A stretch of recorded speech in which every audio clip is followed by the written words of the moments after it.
265, 4th and 1. 118, 6.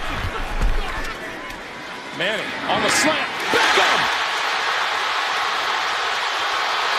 Beckham! Touchdown!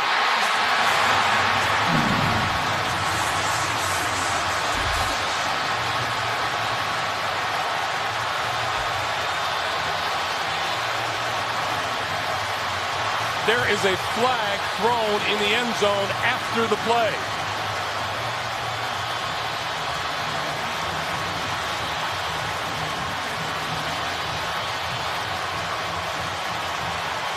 "66 yards.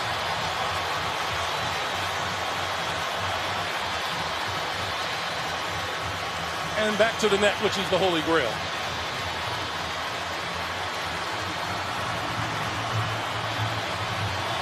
Well, Beckham Jr. just has a slant route here. They're going to run a flat, so that draws the safety up, leaves a big gap here in the middle of the field.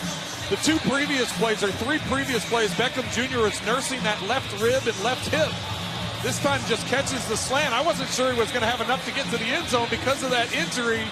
He clearly has more than enough to get into the end zone, and there's the penalty. You saw him unstrapping his helmet. Just a rub off there. Eric Weddle and Tavon Young ran into each other.